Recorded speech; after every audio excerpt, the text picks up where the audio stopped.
नमस्कार class 10th CBSE board के सभी छात्रों को जय हिंद। तो बच्चों आप लोगों का सोशल साइंस का पेपर 25 फरवरी को होने वाला है। तो आप सभी लोग तैयारी में लगे होंगे ऐसी हम उम्मीद करते हैं। तो बच्चों आप सभी लोग अभी से अपनी जो आपकी बुक या नोटबुक हो उनसे अपने अपने जितने भी आपके इंपॉर्टेंट क्वेश्चन बन सकते हैं, जितनी आपकी थ्योरी बन सकती है, उसके बाद यहाँ पर आपको रिवीजन करना बहुत ही आवश्यक है, ताकि यहाँ पर आपको पता चल सके कि आपके एग्जाम में किस लेवल के क्वेश्चन पूछे जाएंगे, उन क्वेश्चन का पैटर्न क्या होगा, ये आपको सारी बातें पता होनी चाहिए। तो बच्चों इसीलिए हम आप लोगों के लिए यहाँ पर एक नया क्वेश्चन पेपर लाए हैं, जो कि आपके एग्ज़ाम के पॉइंट ऑफ व्यू से काफ़ी ज़्यादा इम्पॉर्टेंट है। बच्चों यहाँ पर हम हर एक क्वेश्चन को ज़्यादा एक्सप्लेन नहीं करेंगे, वरना फिर आपकी जो वीडियो है लेंथी हो जाती है, जिसको आपको देखने में थोड़ी सी प्रॉब्लम होती है। तो आपको यहाँ पर मैं ज़्यादा एक्सप्लेन नहीं करूँगा, ठीक है। तो बच्चों आप लोग अगर वीडियो पर नए हैं तो वीडियो को लाइक सब्सक्राइब शेयर जरूर करें, क्योंकि यहाँ पर मैं आपके हर एक सब्जेक्ट के सैंपल पेपर बोल सकते हैं मोस्ट इंपॉर्टेंट क्वेश्चन पेपर में अपलोड करता हूँ। तो बच्चों यहाँ पर सबसे पहले आपको एग्जाम में एमसीक्यू देखने को मिलेंगे। तो बच्चों जब भी आप लोग एमसीक्यू सॉल्व करें तो आप लोग यहाँ पर एक बात की हमेशा अटेंशन रखेंगे कि आप ना, बाय द वे आप लोग बहुत ही जल्दी में एमसीक्यू सॉल्व करते हो, तो कई बार ऐसा होता है कि आप लोगों का क्वेश्चन आता हुआ भी गलत हो जाता है। तो आपको ऐसा नहीं करना, आप by patience and by thinking solving MCQ, ठीक है। ऐसा नहीं कि आप जल्दी जल्दी में सॉल्व करते जा रहे हो। तो कई बार ऐसा होता है कि हमको जो एमसीक्यू आता है फिर भी वो हमसे गलत हो जाता है जल्दबाजी में। तो आपको ये नहीं करना है, आपको पैसेंस रखना है, फिर आपको क्वेश्चन को सॉल्व करते हुए जाना है, ठीक है। तो बच्चों यहाँ पर आपका जो पहला क्वेश्चन कह रहा है कि who amongst the following led the civil disobedience in Peshawar. तो बच्चों अगर पेशावर में जो आपका सिविल डिसओबीडियंस चल रहा था उसको कौन लीड कर रहे थे। बच्चों उसको कौन लीड कर रहे थे, वो बच्चों कर रहे थे अब्दुल गफर खान। कौन कर रहे थे, अबुल गफर खान थे। बच्चों अबुल गफर खान कौन थे, ये बच्चों महात्मा गांधी के डिवोटी थे। कौन थे, ये महात्मा गांधी जी के डिवोटी थे, ठीक है। आप ध्यान रखेंगे, Abul Ghaffar Khan is a devotee disciple of Mahatma Gandhi, was arrested in April 93 में ये अरेस्ट हो गए थे। ये आपको ध्यान रखना है, ठीक है। अरेस्ट फॉर लीडिंग डिस्ट, जब आपका ये जो अपना ये आंदोलन है कर रहे थे ये, तो यहाँ पर 1930 में ये अरेस्ट कर लिए गए थे। ये आपको ध्यान रखना है। इसके बाद यहाँ पर आपका क्वेश्चन नंबर 2 है। तो क्वेश्चन नंबर 2 यहाँ पर कह रहा है what is the problem in India's river specially the smaller once. तो यहाँ पर कह रहा है कि जो आपकी भारत की जो नदियाँ हैं स्पेशली स्मॉलर हैं, वंस हैं, तो उनको कौन सी प्रॉब्लम यहाँ पर देखने को मिलती है। तो कौन सी टॉक्सिक नेचर, कौन सा उनका है, टॉक्सिक नेचर। तो यहाँ पर आपका ऑप्शन नंबर डी वाला करेक्ट आंसर हो जाएगा। इसके बाद यहाँ पर आपका क्वेश्चन नंबर 3 है, कह रहा per capita income of select state. तो यहाँ पर आपकी जो पर स्टेट की यहाँ पर कैपिटा इनकम दी गई है। यहाँ पर आपको बिहार की दी गई है, केरला की दी गई है, हरियाणा की दी गई है, ठीक है। ये आपके बच्चों जो डाटा है 2018 2019 के बेस पर लिया गया है। तो आप इसको ध्यान रखेंगे, क्योंकि जो अभी जो हमारा सेंसस है अभी नहीं हुआ है। हम लोग जो अपना सेंसस है 2011 के अनुसार ही अकॉर्डिंग ही हम लोग उसको पढ़ रहे हैं। तो बात ध्यान रखनी है। बाय द वे यहाँ पर 2024 में होने वाला था, 2021 में यहाँ पर हमारा सेंसस होने वाला था, पर ड्यू टू कोविड-19 के कारण वो नहीं हो पाया। अब देखो शायद कब होता है, आपको पता चल जाएगा। तो बच्चों यहाँ पर आपको हमें उस पर बातें नहीं करनी है। यहाँ पर क्वेश्चन कह रहा है as per the given data above which state would be consider the least development. बच्चों यहाँ पर कह रहा है कि कौन सा स्टेट है जिसने लीस्ट डेवलपमेंट कंसीडर्ड किया है।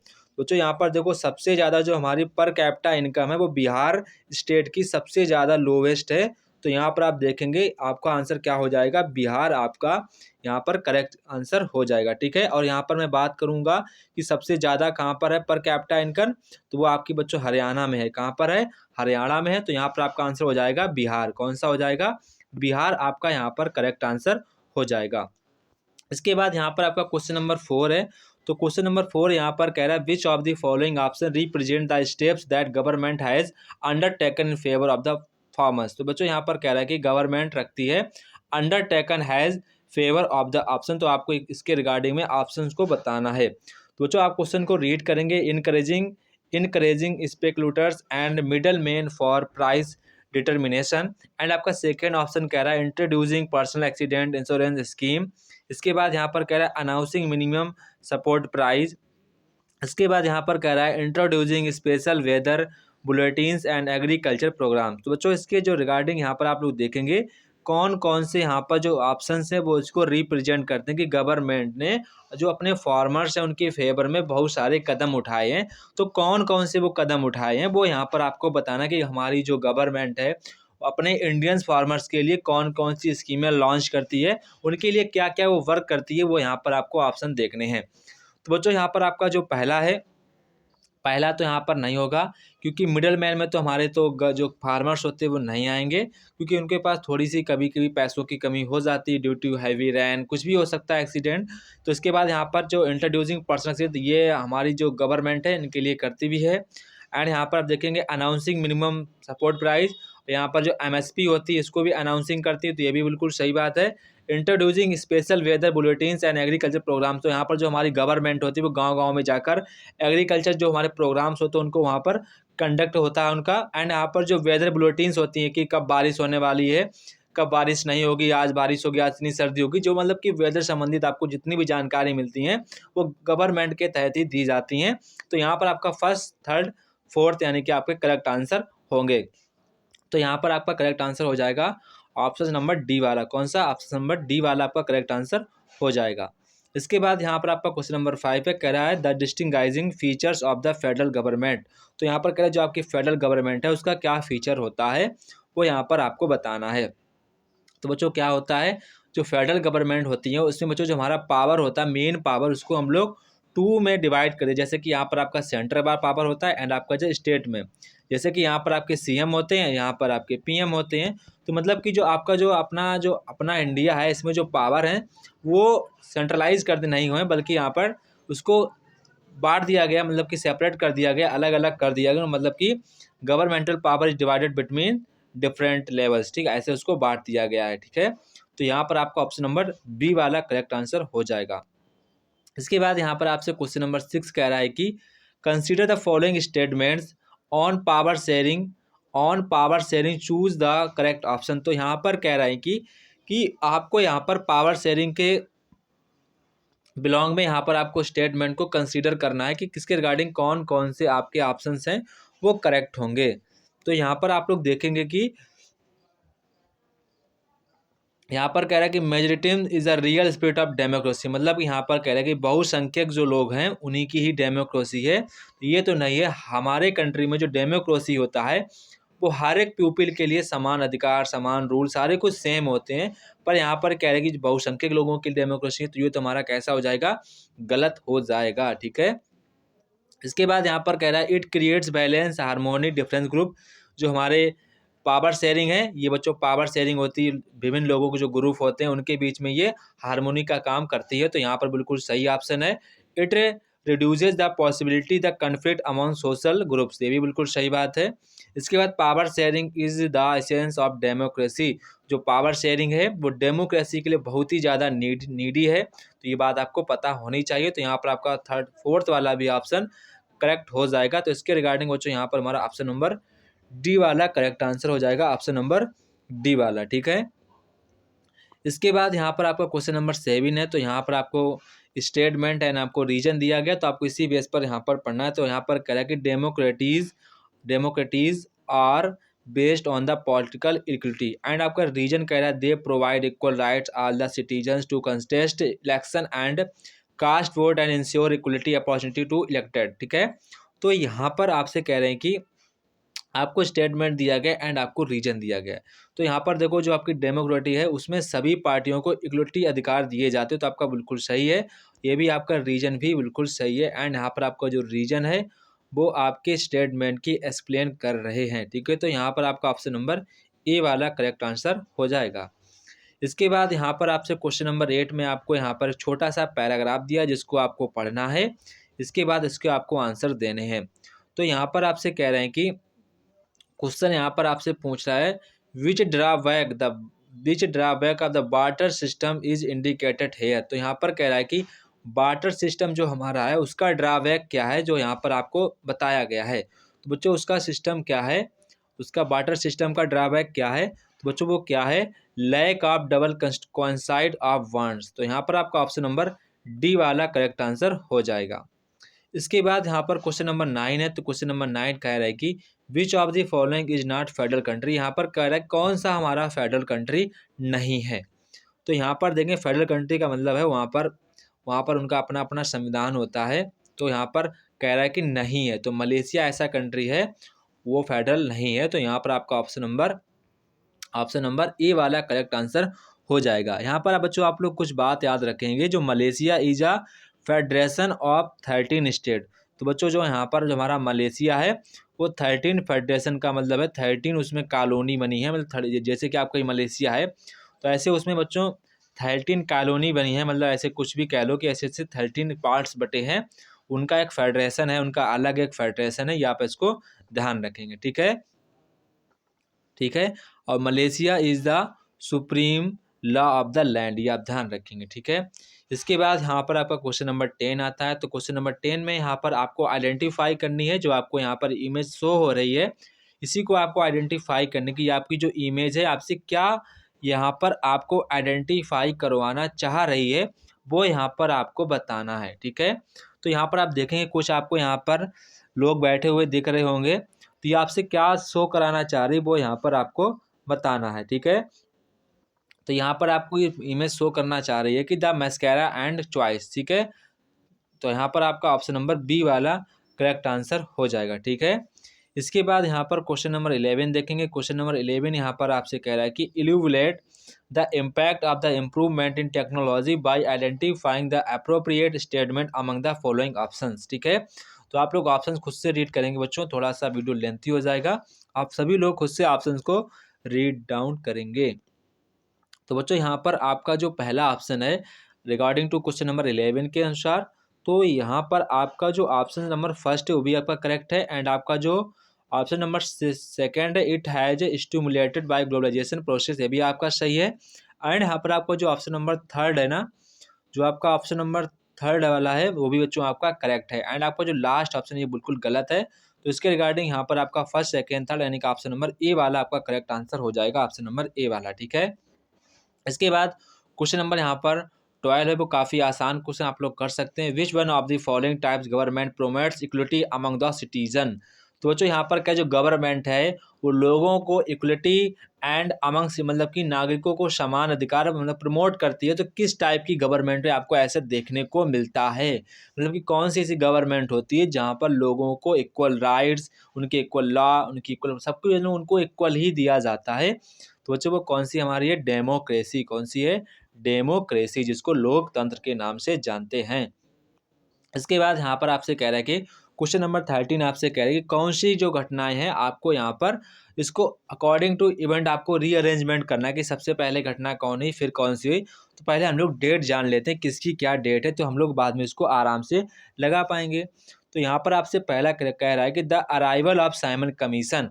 तो बच्चों साइमन कमीशन इंडिया में कब आए थे, तो बच्चों आए थे यहाँ पर 1928 को। जो हमारे साइमन कमीशन थे वो यहाँ पर इतने 1928 को आ गए थे, ठीक है। इसके बाद जो हमारा यहाँ पर चौरी चौरा इंसिडेंट हुआ था, तो ये बच्चों कब हुआ था, ये हुआ था हमारा चौरी चौरा इंसिडेंट 1922 को हुआ था। कितना हुआ था, 1922 को हुआ था। एंड आपका यहाँ पर कह रहा है कि नॉन कोऑपरेशन एंड खिलाफत मूवमेंट।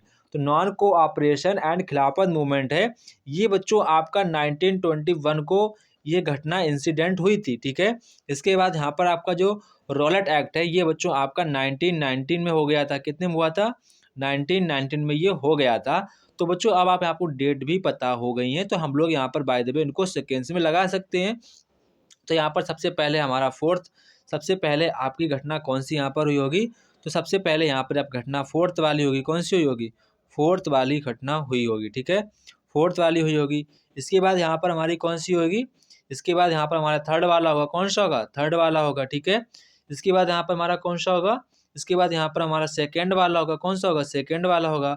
इसके बाद हमारा कौन सा होगा, यहाँ पर फर्स्ट वाला होगा। तो इसके रिगार्डिंग बच्चों यहाँ पर हमारा पहला फोर्थ आएगा, फिर थर्ड आएगा, सेकंड आएगा, फर्स्ट आएगा। तो इसके रिगार्डिंग यहाँ पर हमारा ऑप्शन नंबर बी वाला करेक्ट आंसर हो जाएगा, ऑप्शन नंबर बी वाला, ठीक है। इसके बाद यहाँ पर आपको क्वेश्चन नंबर 14 आप खुद से रीड करेंगे, तो मैं आपका इसका आंसर बता दूंगा। बच्चों आपको क्वेश्चन जरूर रीड करने, क्योंकि आपके एग्जाम में इसी पैटर्न के बेस पर क्वेश्चन यहाँ पर पूछे जाते हैं। तो क्वेश्चन आपको रीड करना वेरी वेरी इंपॉर्टेंट है, आप उस क्वेश्चन को जरूर रीड करें। तो यहाँ पर आपका जो आंसर होगा वो आपका फाइनल गुड्स होगा। क्या होगा? फाइनल गुड्स आंसर हो जाएगा। इसके बाद यहाँ पर आपका क्वेश्चन नंबर 15 है। यहाँ पर आपको consider the statement as given below the choose the correct option. तो यहाँ पर आपको स्टेटमेंट, दो स्टेटमेंट दिए गए हैं, तो आपको बताने कौन से स्टेटमेंट सही है, कौन से स्टेटमेंट सही नहीं है। तो यहाँ पर आपका जो पहला स्टेटमेंट है वो आपका यहाँ पर रॉन्ग स्टेटमेंट है। ठीक है, तो यहाँ पर देखो ये रॉन्ग स्टेटमेंट क्यों है? क्योंकि आपकी जो पेनी मैगजीन थी were manuals for women teaching power fashion. ठीक है, तो यहाँ पर आपका टीचिंग लिखा है, teaching power fashion seams cooking, ये इसके लिए नहीं थी। किसके लिए थी? ये टीचिंग प्रॉपर एंड यहाँ पर बिहेवियर एंड हाउस कीपिंग के लिए बनाई गई थी। तो यहाँ पर लिखा है फैशन सेंस ऑफ कुकिंग, तो ये ऑप्शन गलत हो जाएगा, तो इसीलिए यहाँ पर ये गलत हो जाएगा। ठीक है, एंड आपका यहाँ पर जो सेकंड वाला ऑप्शन है वो सही है, तो इसके रिगार्डिंग यहाँ पर आपका ऑप्शन नंबर ए वाला करेक्ट आंसर हो जाएगा। जो आपकी पेनी मैगजीन है वो basically teaching proper fashion sense and cooking के लिए नहीं थी। किसके लिए थी? Teaching proper behaviour and house keeping के लिए मैनुअल्स हुई थी। ठीक है, तो ये आपको ध्यान रखना है। तो यहाँ पर आपका जो ऑप्शन नंबर फर्स्ट है वो आपका यहाँ पर इनकरेक्ट होगा, एंड आपका जो ऑप्शन नंबर यहाँ पर सेकंड है वो यहाँ पर अकॉर्डिंग टू इसके अकॉर्डिंग यहाँ पर वो ऑप्शन नंबर ए वाला यहाँ पर सही हो जाएगा। ठीक है, इसके बाद यहाँ पर हम लोग नेक्स्ट क्वेश्चन की ओर बढ़ेंगे। तो यहाँ पर कह रहे हैं कोई टीचर होगा, वो यहाँ पर क्वेश्चन कर रहे हैं the teacher is asking question regarding view points of Gandhi ji पर वहाँ पर वो व्यू पॉइंट कर रहे हैं, किसी बच्चे से क्वेश्चनिंग कर रहे हैं on the resources of conversation, कोई बातचीत हो रही होगी। तो यहाँ पर वो कह रहे हैं सी gave student the following clues.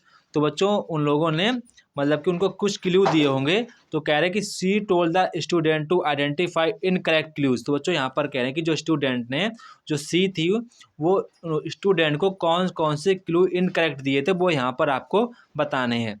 तो यहाँ पर उन्होंने पहला यहाँ पर क्लू दिया था, तो यहाँ पर आपको इनकरेक्ट क्लू देना है। तो कौन सा हमारा इनकरेक्ट क्लूज है? तो यहाँ पर आपका देखेंगे कि आपका जो पहला क्लू है वो बिल्कुल सही है, ये भी सही है, एंड आपका थर्ड वाला सही है, अब आपका फोर्थ वाला क्लू गलत है। ठीक है, तो यानी कि यहाँ पर पूछा गया गलत कौन सा है, तो आपका क्लू नंबर ए वाला करेक्ट आंसर हो जाएगा। इसके बाद यहाँ पर आपका क्वेश्चन नंबर 17 है। तो क्वेश्चन नंबर 17 कह रहे हैं कि which of the following state in common about Biju Janata Dal Sikkim. तो यहाँ पर कह रहा है जो बिजू जनता दल था सिक्किम में, उसके लिए कॉमन स्टेटमेंट कौन सा है वो यहाँ पर आपको बताना है। ठीक है, तो यहाँ पर आप देखेंगे कि आपका जो स्टेटमेंट है यहाँ पर थर्ड वाला, वो बिजू जनता दल सिक्किम के लिए बिल्कुल यहाँ पर राइट स्टेटमेंट है। तो यहाँ पर आपका ऑप्शन नंबर थर्ड वाला करेक्ट आंसर हो जाएगा, ऑप्शन नंबर बी वाला करेक्ट आंसर हो जाएगा। इसके बाद यहाँ पर आपका क्वेश्चन नंबर 18 है। कह रहे हैं कि shipping from one occupation to another, जो मतलब कि जो हम लोग एग्रीकल्चर करते हैं वो शिपिंग कर देते हैं, एक से स्थान से दूसरे स्थान चले जाते हैं। Usually when new generation take up occupation other than those practised and their ancestor is referred. ठीक है, तो जो इसका राइट आंसर हो जाएगा हमारा यहाँ पर ऑक्यूपेशनल नोबिलिटी, मतलब कि उनके रहने के लिए जगह नहीं। ठीक है, इसके बाद क्वेश्चन नंबर 19 यहाँ पर कह रहा है कि which of the following is false with respect to political party. तो यहाँ पर कह रहा है कि पॉलिटिकल जो पार्टी है उसके रेस्पेक्ट में कौन सा हमारा स्टेटमेंट रॉन्ग तो नहीं बोला, कौन सा फॉल्स है, क्या बोला कौन सा रॉन्ग है। बच्चों कौन सा यहाँ पर रॉन्ग? बच्चों यहाँ पर हमारा है ऑप्शन नंबर डी वाला रॉन्ग है। आप political parties agrees on some policies programmes. ठीक है, इसके बाद क्वेश्चन नंबर 20 आप खुद से रीड करेंगे, क्वेश्चन थोड़ा सा लेंथी, मैं आपका इसका आंसर बता दूंगा। डिमांड डिपॉजिट, क्या होगा? Demand deposit. इसके बाद यहाँ पर हमारा सेक्शन बी आता है। तो सेक्शन बी में आपको सभी के सभी क्वेश्चन रीड करने चाहिए अच्छे प्रकार से, ये आपके एग्जाम के पॉइंट ऑफ व्यू से काफ़ी ज़्यादा इंपॉर्टेंट। आप सभी इन क्वेश्चन को अच्छे प्रकार से रिवीजन करेंगे। ये क्वेश्चन आपको बच्चों देखो रीड जरूर करने, ऐसा नहीं कि आप रीड ना करें, रीड जरूर करें, ताकि यहाँ पर आपको पता चल सके कि हमारे एग्ज़ाम में आपको हमारे एग्ज़ाम में कैसे क्वेश्चन पूछे जाएंगे। और आपको अगर आपको जितने भी मैंने क्वेश्चन पेपर अपलोड किए हैं, अगर आपको सारे के सारे क्वेश्चन आ रहे हैं तो आपकी जो तैयारी है बेहतरीन लेवल की चल रही है। ठीक है, क्योंकि यहाँ पर मैंने मीडियम लेवल एंड मोस्ट जो आपके टिपिकल क्वेश्चन हो सकते हैं वही यहाँ पर मैंने रखे हैं। अगर ये आपको सारे आ रहे हैं तो आप मानो आपकी जो तैयारी है वो आपकी 100% की तैयारी चल रही है, ठीक है। तो आपको यहाँ पर क्वेश्चन ज़रूर रीड करने चाहिए, ठीक है। तो आप सारे क्वेश्चन रीड करिए, ये आपके एग्ज़ाम के पॉइंट ऑफ व्यू से बच्चों काफ़ी ज़्यादा इंपॉर्टेंट क्वेश्चन है, ठीक है। सेक्शन सी, आप सारे के सारे क्वेश्चन वीडियो को पॉज करेंगे, रीड ज़रूर करना है, ऐसा नहीं कि आप रीड ना करें। वो रीड करेंगे तो आप ही को बेनिफिट होगा, मुझे तो बेनिफिट कुछ भी नहीं होगा, क्योंकि अगर आप रीड करेंगे तो आपको पता चल जाएगा कि हमारे एग्ज़ाम में कैसे क्वेश्चन पूछे जा रहे हैं, उनका क्या लेवल है, ये आपको सारी बातें पता चल जाएंगी। तो यहाँ पर आपको ये सारे के सारे क्वेश्चन रीड ज़रूर करने हैं। अगर आप रीड करेंगे तो आपको यहाँ पर पता चल सकेगा कि आपके एग्ज़ाम में कैसे क्वेश्चन पूछे जा रहे हैं। तो आप इन सभी क्वेश्चन का अच्छे प्रकार से पढ़ना है, ताकि यहाँ पर आपको पता चल सके कि आपके एग्ज़ाम में कैसे क्वेश्चन पूछे जा रहे हैं, ठीक है। आपको इसी बेस पर क्वेश्चन वहाँ पर देखने को मिलेंगे। ऐसा नहीं है कि यहाँ कुछ दूसरे क्वेश्चन है वहाँ पर बहुत ही कठिन आ जाएंगे, ऐसा नहीं है। वही लेवल रहता है जैसा कि यहाँ पर मैंने बनाया है, ठीक है। आप इन सभी क्वेश्चन का अच्छे प्रकार से रिविजन करेंगे। ये आपके एग्ज़ाम के पॉइंट ऑफ व्यू से काफ़ी ज़्यादा इम्पॉर्टेंट क्वेश्चन है। आप सभी क्वेश्चन का अच्छे प्रकार से रिवीजन करना है, ठीक है। सारे क्वेश्चन आप अच्छे प्रकार से रीड करेंगे। इसके बाद यहाँ पर हमारा सेक्शन ई आता है। सेक्शन ई में आपको पैराग्राफ दिए जाएंगे, जिस पर आपके पेजेस पर आपसे क्वेश्चन पूछे जाएंगे। तो आप इन सभी क्वेश्चन का आंसर अच्छे प्रकार से दे सकते हैं, अगर आप लोगों ने पैसेज को अच्छे प्रकार से रीडिंग किया है, एंड आपको उससे पहले भी उसकी जानकारी होनी चाहिए। ऐसा नहीं कि आप फर्स्ट टाइम पैसेज पढ़ रहे हो उसका आंसर दे देंगे, तो वेरी इम्पॉसिबल बात होगी, ठीक है। तो आप इन सभी क्वेश्चन का आंसर आपको पहले से पता होना चाहिए, ठीक है। इसके बाद यहाँ पर हम लोग नेक्स्ट क्वेश्चन की ओर बढ़ेंगे। आपका यहाँ पर सारे क्वेश्चन देखते जाएंगे, आपको वीडियो को पॉज करना है, देन आपको क्वेश्चन रीड करना है, ठीक है। अब यहाँ पर आप देखेंगे कि आपका सेक्शन एफ आता है। तो सेक्शन एफ यहाँ पर आपके मैपिंग वाले क्वेश्चन हैं। तो मैंने बोला था ये क्वेश्चन आपके एग्ज़ाम के पॉइंट ऑफ व्यू से काफ़ी ज़्यादा इंपॉर्टेंट है। तो आप सभी क्वेश्चंस का यहाँ पर आंसर देखेंगे, किसका क्या आंसर होगा, ठीक है। तो यहाँ पर आपका जो पहला है ए वाला है। तो ए वाला यहाँ पर क्वेश्चन कह रहा है कि the place where Indian National Congress session were held in 1927। बच्चों कहाँ पर हुआ था? मद्रास में। कहाँ पर हुआ था? मद्रास में हुआ था। इसके बाद यहाँ पर आपसे पूछ रहे हैं कि the place where Gandhi ji organise satyagraha for indigo planters. तो बच्चों कहाँ किया था? चंपारण में। कहाँ पर किया था? चंपारण। ये कहाँ पड़ता है हमारा? ये पड़ता है बिहार में। कहाँ पड़ता है? बिहार। मद्रास कहाँ पड़ता है? ये पड़ता है हमारा तमिलनाडु में। कहाँ पड़ता है? तमिलनाडु में पड़ता है।